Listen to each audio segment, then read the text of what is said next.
وَلَقَدْ يَسَّرْنَا الْقُرْآنَ لِلذِّكْرِ فَهَلْ مِن مُّدَّكِرٍ۔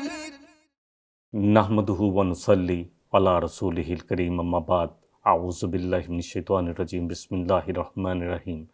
رب اشرح لی صدری ویسر لی امری واحلل عقدۃ من لسانی یفقہوا قولی واجعل لی وزیرا من اہلی رب زدنی علما۔ وَلَقَدْ صَدَقَكُمُ اللَّهُ وَعْدَهُ إِذْ تَحُسُّونَهُم بِإِذْنِهِ حَتَّىٰ إِذَا فَشِلْتُمْ وَتَنَازَعْتُمْ فِي الْأَمْرِ وَعَصَيْتُم مِّن بَعْدِ مَا أَرَاكُم مَّا تُحِبُّونَ مِنكُم مَّن يُرِيدُ الدُّنْيَا وَمِنكُم مَّن يُرِيدُ الْآخِرَةَ ثُمَّ صَرَفَكُمْ عَنْهُمْ لِيَبْتَلِيَكُمْ وَلَقَدْ عَفَا عَنْكُمْ۔ ترجمہ کر لیتے ہیں ایک دفعہ، رواں ترجمہ، پھر انشاءاللہ تعالیٰ ہم مادے جو ہیں ان پر بھی غور و فکر کرتے ہیں اور ایک ایک کر آیت کو جو ہے ترجمہ کرنے کی کوشش کرتے ہیں۔ اور بلا شبہ یقیناً اللہ سبحانہ و تعالیٰ نے تم سے اپنے وعدے کو سچ کر دکھایا جب تم اس کے حکم سے انہیں کاٹ رہے تھے، یعنی ان کو جو ہے وہ تہس نہس کر رہے تھے، یہاں تک کہ تم جب پست ہمت ہو گئے اور حکم کے بارے میں جھگڑا کیا، نبی صلی اللہ علیہ وسلم کے حکم کے بارے میں آپس میں جھگڑا کیا اور تم نے نافرمانی کی۔ اس کے بعد جو اس نے تمہیں وہ چیز دکھائی جو تمہیں پسند تھی، جسے تم پسند کرتے تھے، تم میں سے کوئی تو دنیا چاہتا ہے اور کوئی تم میں سے صرف آخرت چاہتا ہے، پھر اللہ سبحانہ و تعالیٰ نے تمہیں ان سے پھیر دیا تاکہ وہ تمہیں آزمائے، اور بلا شبہ اس نے یقیناً تمہیں معاف فرما دیا، اور اللہ تعالیٰ ایمان والوں پر بڑا فضل کرنے والا ہے۔ الفاظ کے مادے جو ہیں ان پر غور و فکر کر لیتے ہیں۔ آیت کا پہلا حصہ، وَلَقَدْ صَدَقَكُمُ اللَّهُ وَعْدَهُ إِذْ تَحُسُّونَهُم بِإِذْنِهِ۔ یقیناً اللہ نے اپنا وعدہ سچ کر دکھایا۔ احد کے شروع میں مسلمان بڑے اچھے انداز میں ان کو تہس نہس کر رہے تھے، اللہ کی مدد ساتھ تھی۔ اس میں جو کلمہ آیا ہے تحسونہم، اس کو دیکھ لیتے ہیں۔ پہلی دفعہ ہم اس کو دیکھ رہے ہیں، 6 کلمات صرف قرآن میں آئے ہیں۔ اس کا جو مادہ ہے وہ حاسی سین ہے۔ الحاسۃ، جس سے عوارض حسی کا ادراک ہوتا ہے، اور اس کی جمع حواسن ہے۔ حسیس بمعنی قتیل، یعنی قتال کہا جاتا ہے، تم ان کو قتل کر رہے تھے۔ اللہ نے تو اپنا وعدہ شروع میں سچ کر دکھایا، اے مومنو تم شروع میں ان کو قتل کر رہے تھے، حتی اذا فشلتم، یہاں تک کہ تم نے بزدلی دکھائی، کمزوری دکھائی۔ فشلتم، یہ مادہ بھی یہاں پر آیا ہے پہلی دفعہ۔ فے، شین اور لام، 4 کلمات قرآن میں آئے ہیں۔ الفشل کے معنی کمزوری کے ہیں، اور کمزوری کے ساتھ بزدلی کے ہیں۔ تنازعتم، یہ اردو میں بولا جاتا ہے تنازع کا لفظ، نون، زے، عین۔ 20 کلمات قرآن میں آتے ہیں۔ النزاع معنی کھینچنا، چھیننا۔ المنازعۃ، باہم ایک دوسرے سے کھینچا تانی کرنا، باہم جھگڑا کرنا مراد ہوتا ہے۔ پھر کیا کیا تم نے؟ وَتَنَازَعْتُمْ فِي الْأَمْرِ وَعَصَيْتُمْ، اور نافرمانی کی۔ نافرمانی کس کی ہوئی؟ نافرمانی اللہ کے رسول صلی اللہ علیہ وسلم کی۔ انشاءاللہ اس کو ترجمے کو پہلے ایک دفعہ مکمل کر لیتے ہیں، پھر اس پر بات کریں گے۔ تو تم نے نافرمانی کی، اللہ فرما رہے ہیں۔ عصیتم، عین صاد یا سے 32 کلمات قرآن میں آئے ہیں۔ عصا، یعصی، عصین معنی گناہ گار، حکم عدولی کرنا، نافرمانی کرنے والا، سب آ جائیں گے۔ تو تم نے نافرمانی کی، حکم عدولی کی۔ ثم صرفکم، پھر اللہ کہہ رہے ہیں ہم نے صرف نظر کیا، تمہیں معاف کر دیا۔ ہاں، صرفکم، ہم نے اپنی نظر ہٹا لی۔ یہ اس سے یہ بھی مراد ہے کہ پھر اللہ سبحانہ و تعالیٰ نے جب تم نے نافرمانی کی اس کے رسول کی، تو پھر اللہ کا جو تم پر کرم تھا یا نظر تھی اس کو ہٹا لیا گیا۔ صرف نظر اردو میں بولا جاتا ہے۔ مادہ دیکھ لیتے ہیں۔ صوات رافع، 30 کلمات قرآن کریم میں آئے ہیں۔ الصرف معنی کسی چیز کو ایک حالت سے دوسری حالت کی طرف پھیر دینا۔ صرفتہ، فانصرفا، میں نے اس کو پھیر دیا، وہ پھر گیا۔ صرف نظر جیسے اردو میں بولا جاتا ہے۔ اگلی آیت بھی لے لیتے ہیں، انشاءاللہ ان دونوں آیتوں پر پھر ڈیٹیل سے بات کر لیں گے۔ 153 نمبر آیت ہے، اِذْ تُسْعِدُونَ وَلَا تلوون علی احدم ورسول یدعوکم فی اخراکم فاصابکم غمم بغم لکی لا تحزنوا علی ما فاتکم ولا ما اصابکم واللہ خبیر بما تعملون۔ جب ترجمہ رواں دیکھ لیتے ہیں، جب تم بھاگے چلے جا رہے تھے، کسی کی طرف پلٹ کر دیکھنے کا ہوش تک نہ تھا تمہیں، اور رسول صلی اللہ علیہ وسلم تمہارے پیچھے تم کو پکار رہے تھے کہ آؤ میری طرف، اس وقت تمہاری اس روش کا بدلہ اللہ نے تمہیں یہ دیا کہ تمہیں غم پر غم دیا، رنج پر رنج دیا۔ آئندہ کے لیے تم اسے سبق حاصل کرو کہ جو کہ تمہارے ہاتھ سے چلا جائے یا جو مصیبت تم پر نازل ہو اس پر تم ملال نہ کرو، غم میں نہ ڈوب جاؤ۔ وَلَا تَهِنُوا وَلَا تَحْزَنُوا وَأَنْتُمُ الْأَعْلَوْنَ إِن كُنتُم مُؤْمِنِينَ۔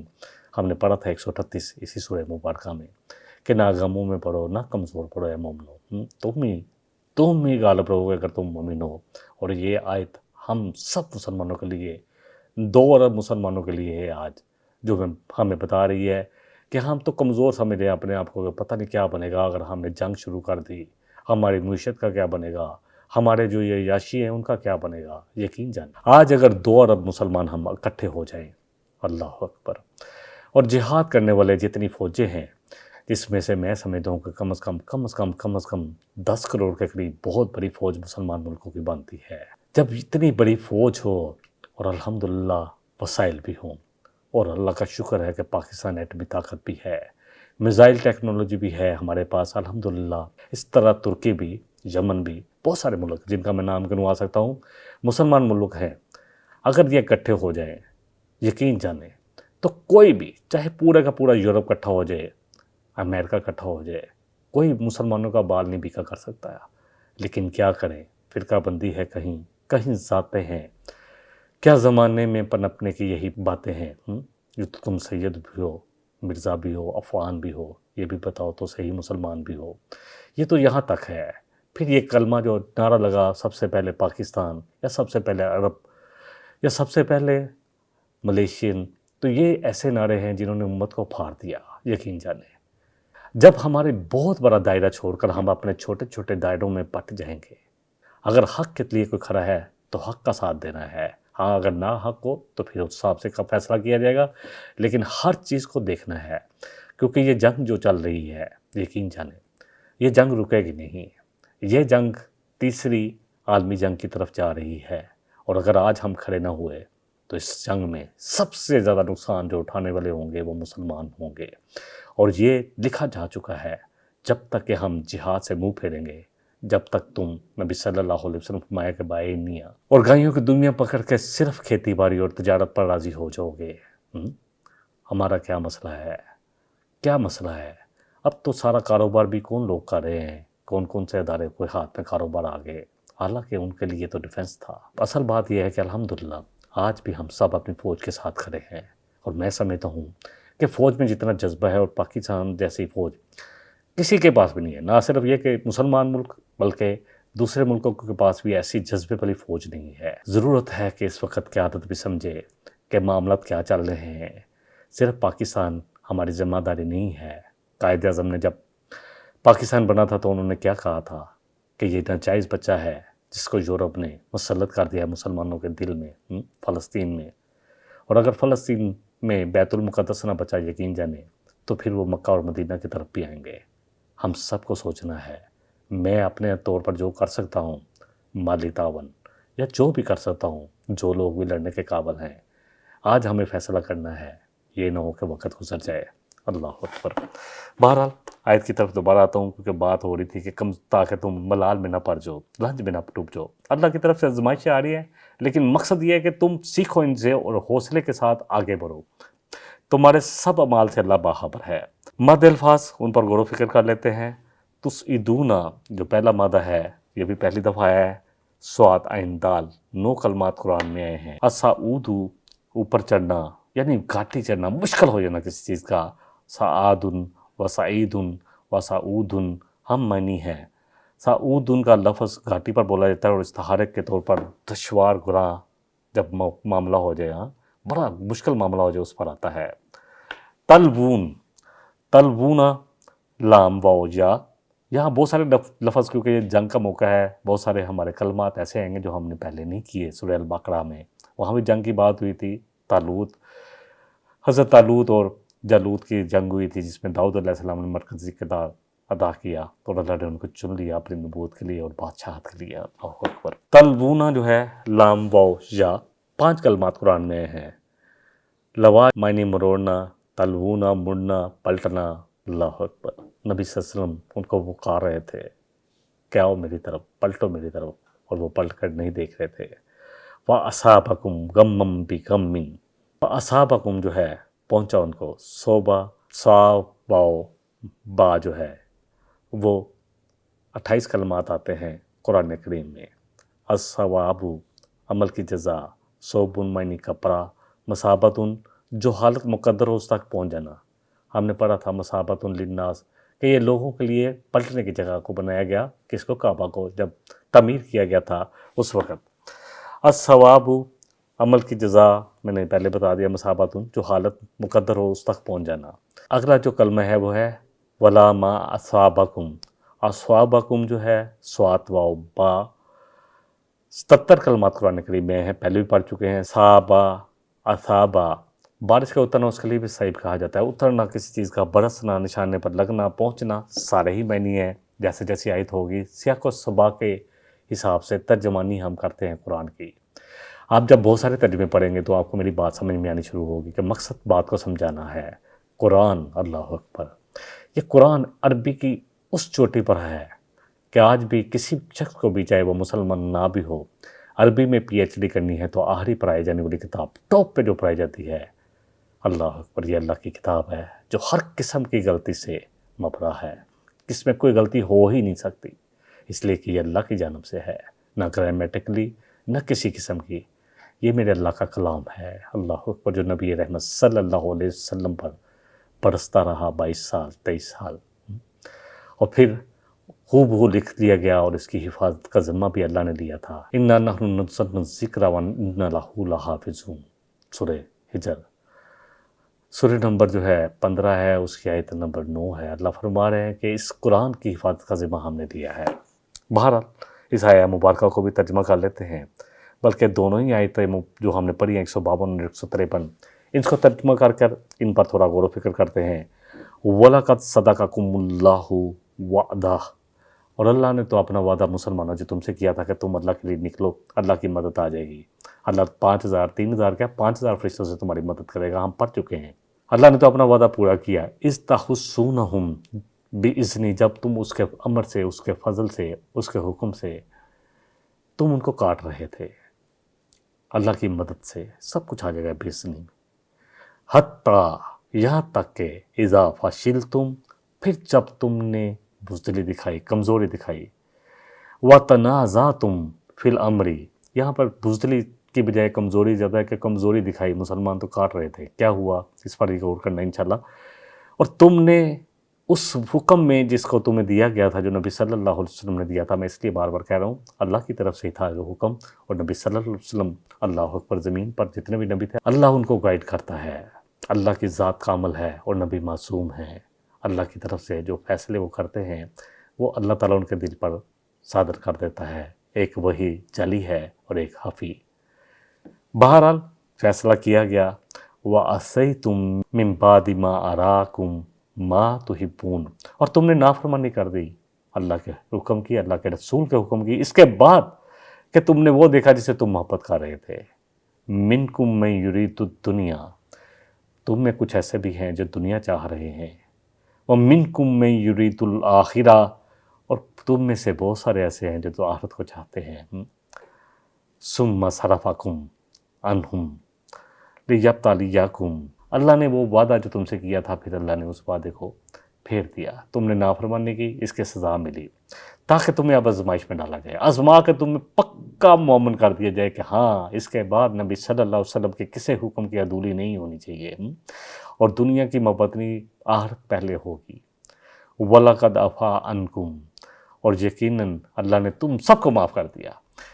حضرت عثمان کو کسی نے، اصل میں تو یہ تقاضۂ بشری تھا، صحابہ سب کے سب نبی صلی اللہ علیہ وسلم پر جان نثار کرنے والے تھے، لیکن ایسا گمسان مچا کہ کسی کو سمجھ کچھ نہیں آئی۔ ہم اپنے آپ کو رکھیں کہ ہم کیا ہیں، ہم اپنے آپ کو تو دیکھیں ہم کیا کرنے والے ہیں، کیا دین کے لیے کیا ہے ہم نے۔ یقین جانے نبی صلی اللہ علیہ وسلم کی حدیث میں بار بار بیان کرتا ہوں، فرمایا کہ تم میں سے آج کوئی احد پہاڑ جتنا بھی خرچ کر لے تو میرے ایک صحابی کے اس حد تک بھی نہیں پہنچ سکتا جو ایک سا کے برابر کے، یعنی 2.5 کلو کے برابر، اور جو ہے احد پہاڑ جو ہے میلوں پر پھیلا ہوا ہے، اربوں ٹن وزنی، خرچ کر لو۔ باتیں کرو تم صحابہ کو، اٹھ گئے ہیں آج بہت بہت بہت بہت بڑے سمجھدار لوگ جو سمجھتے ہیں کہ ہم بہت زبردست کام کر رہے ہیں۔ اللہ اکبر۔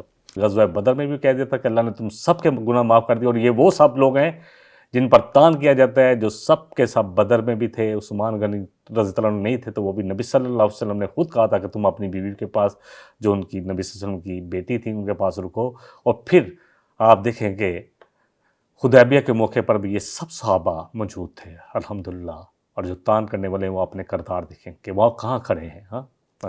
اور پھر اللہ کے آگے کیسے جواب دے پائیں گے۔ واللہ ذو فضل علی المؤمنین، اور اللہ مسلمانوں پر بڑا فضل کرنے والا ہے۔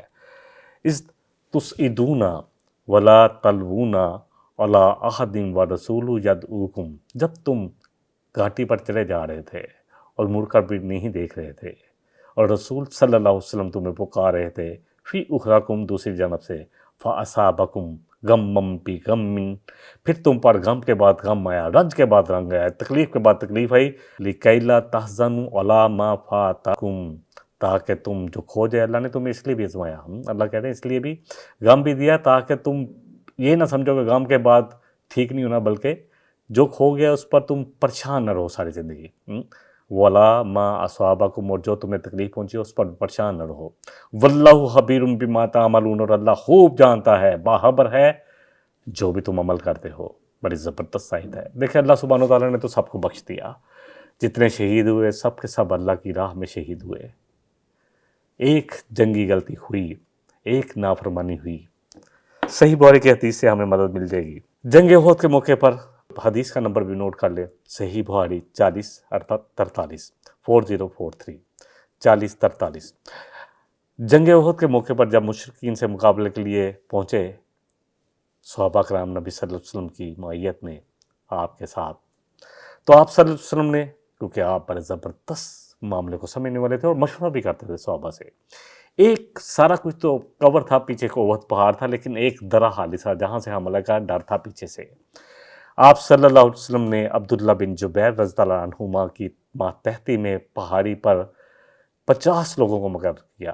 50 لوگ، اس وقت یہ 50 بہت زیادہ تھے، ایک کے مقابلے میں 10 تھے۔ یقین جانے آج کے جو ہم لوگ ہیں نا، اللہ اکبر، آج تو ہم ایک کے مقابلے میں اگر جذبہ دکھائیں تو ہم بھی ہو سکتے ہیں 10، 2، 4 کے برابر، مشرک اور کافروں کے برابر، لیکن بات جذبے کی ہے۔ وہ جذبہ ہم فضائے بدر پیدا کر، فرشتے تیری نصرت کو اتر آئیں گے گردوں سے کتار اندر کتار اب بھی۔ اصل بات ہے اللہ کی مدد آئے گی جب ہم کھڑے ہوں گے۔ ان تنصر اللہ ینصرکم، سورہ محمد میں اللہ نے فرمایا کہ اگر تم اللہ کی مدد کرو گے نا تو اللہ تمہاری مدد کرے گا اور تمہارے قدموں کو جما دے گا۔ اللہ اکبر۔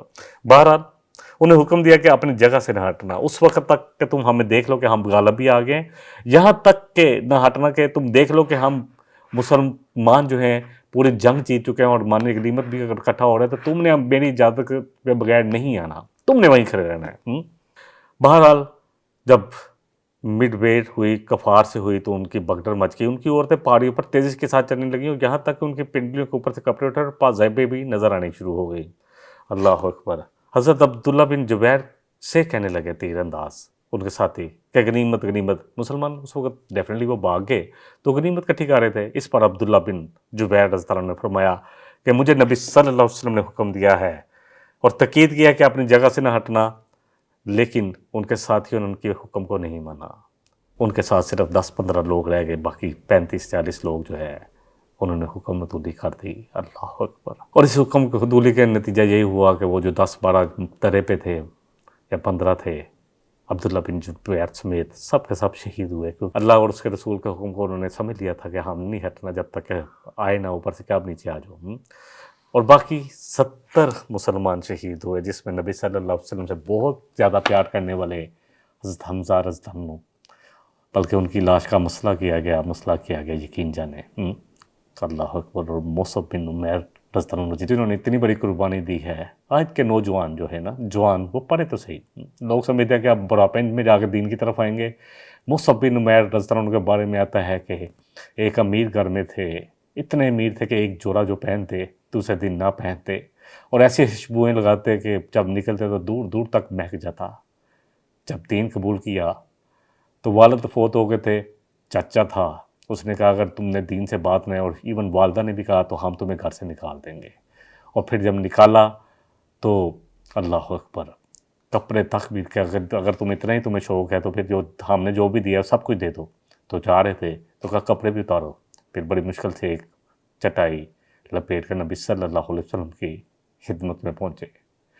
یقین جانے جب صحابہ کی قربانیوں کو پڑھیں گے نا، پھر ہمارے منہ نہیں کھلیں گے، پھر اپنے منہ بند رکھنے، پھر ہمیں پتہ ہوگا کہ ہم نبی صلی اللہ علیہ وسلم کے صحابہ کے خلاف زبان درازی کرنے کے بعد کل قیامت والے دن کیسے کھڑے ہوں گے نبی صلی اللہ علیہ وسلم کے پاس کہ جی ہم نے یہ کچھ کہا تھا، اور اللہ کے سامنے کیسے کھڑے ہوں گے جب اللہ نے ان کو معاف کر دیا، تو ہم کون ہیں ان پر زبانیں اپنی دراز کرنے والے۔ اللہ اکبر۔ اور کہتے ہیں کہ جب یہ شہید ہوئے، مدینے میں بھیج دیا تھا، جتنا قرآن سیکھا، اور بہت سارے مسلمان ہوئے۔ بیت العقبہ جو ہے اور بیعت ثانی جو ہے، اللہ اکبر، جو پہلی اور دوسری بیعت ہوئی نبی صلی اللہ علیہ وسلم پر مدینے والوں نے کی، اور جتنے لوگ آئے اس میں تقریباً بعد میں 80 کے قریب، اس میں بہت محنت ہے مصعب بن عمیر رضی اللہ عنہ کی۔ اللہ اکبر، اللہ تعالیٰ ان سے راضی ہو گیا اور وہ اللہ سے راضی ہو گئے۔ تو بہرحال مصعب بن عمیر جو ہے کہتے ہیں کہ جب شہید ہوئے، اتنا بھی کپڑا نہیں تھا کہ ان کو کفن دیا جا سکتا، سر ڈھانپتے تو پاؤں ننگے ہو جاتے، پاؤں ڈھانپتے تو سر ننگا ہو جاتا۔ اللہ اکبر۔ پھر یہی فیصلہ کیا نبی رحمت صلی اللہ علیہ وسلم نے، ان کے جو ہے سر پر کپڑا ڈال دو اور پاؤں کو اوپر پتے وغیرہ ڈال کر ان کو دفن کر دیا گیا۔ بہت قربانیاں، یقین کریں بہت قربانیاں۔ خود نبی صلی اللہ علیہ وسلم خود پہنے ہوئے تھے، ایک دم ایسی بگدڑ مچی کہ کچھ سمجھ نہیں آیا، کیونکہ حکم کی عدولی ہوئی۔ نبی رحمت صلی اللہ علیہ وسلم کے ایک حکم کی عدولی کا یہ نتیجہ، اور میں اور آج آپ ہم دھوکے اپنے گروبانوں میں ڈال کر، یا وہ لوگ جن کے پاس اقتدار ہیں، یا وہ لوگ جو فلسطین میں بچوں اور عورتوں کے قتل کو آرام سے دیکھ رہے ہیں اور صرف ایک مذمتی بیان دے رہے ہیں، کل کیا قیامت والے دن جواب دیں گے؟ کیا ہم نبی صلی اللہ علیہ وسلم کی اللہ اکبر حکم عدولی نہیں کر رہے؟ کیا آپ کا حکم نہیں تھا کہ مظلوموں کی مدد کی جائے گی؟ کہیں ایک مسلمان بھی ہوگا تو اس کی مدد کی جائے گی۔ اللہ کہہ رہے ہیں، آپ کہہ رہے ہیں سورہ اللہ اکبر نساء میں، کیا ہو گیا تمہیں؟ بچے تڑپ رہے ہیں، قتل ہو رہے ہیں، اور تمہیں کیا ہو گیا کہ تم اللہ کی راہ میں کیوں نہیں قتال کر رہے؟ تو کیا قتال کب فرض ہوگا ہم پر؟ کیوں کب ہوگا؟ یہ مجھے اور آپ کو سب کو سوچنا ہے۔ ہم سب بھی اپنے طرز عمل دیکھیں، ایک چیز تو بڑی کلیئر ہے، میں جو کر سکتا ہوں نا وہ تو کم از کم کروں۔ میں آج بھی کہتا ہوں کم از کم دعائیں کرنی ہے بہت زیادہ ان سے، اور اللہ کہہ کے رونا ہے کہ اللہ ہم یہ ہی کر سکتے ہیں، اور اگر کوئی مدد بھیج سکتا ہے تو ضرور مدد بھیجے، جتنا بھیج سکتا ہے بھیجے۔ بہت ضرورت ہے مدد کی بھی، یقین جانے۔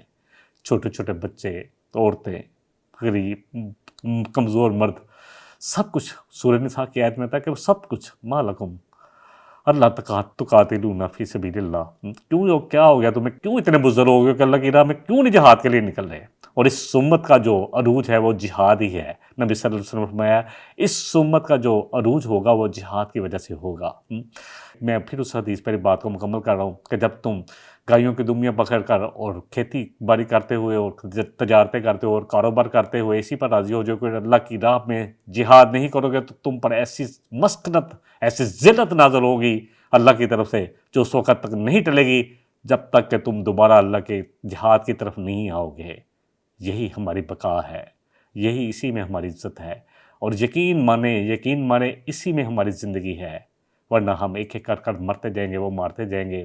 جنگ شروع فلسطین سے ہوئی، فلسطین کے بعد غزہ جو ہوا، پھر رفح ہوا، پھر لبنان کی طرف پہنچ گئی، اور اب وہ ترکی پر حملے کے بارے میں سوچ رہے ہیں، لبنان پر حملے کے بارے میں سوچ رہے ہیں۔ ہم کیوں نہیں سوچ رہے؟ کیا سوچ رہے ہیں؟ کس چیز کا انتظار کر رہے ہیں؟ اللہ کرے کہ سارے مسلمان ملکوں کے رہنما سوچے۔ اللہ تعالیٰ مجھے بھی اور آپ کو بھی جو ہمارا کردار ہے وہ بھی ہو کہ ہمارا سب کچھ اللہ کی طرف رجوع کر لے، تمام گناہوں سے تائب کر لے، جتنے بھی اللہ کی نافرمانی والے کام ہیں یقین کریں رک جائیں، اب بہت قریب ہے، وہ قیامت کا منظر زیادہ دور نہیں ہے، اب زیادہ دور نظر نہیں آ رہا۔ وآخر دعوانا ان الحمد للہ رب العالمین۔ سبحانک اللہم و بحمدک، اشہد ان لا الہ الا انت، استغفرک و اتوب الیک۔ والسلام علیکم ورحمۃ اللہ وبرکاتہ۔ إن هذا القرآن يهدي للتي هي أقوم ويبشر المؤمنين الذين يعملون الصالحات أن لهم أجرا كبيرا۔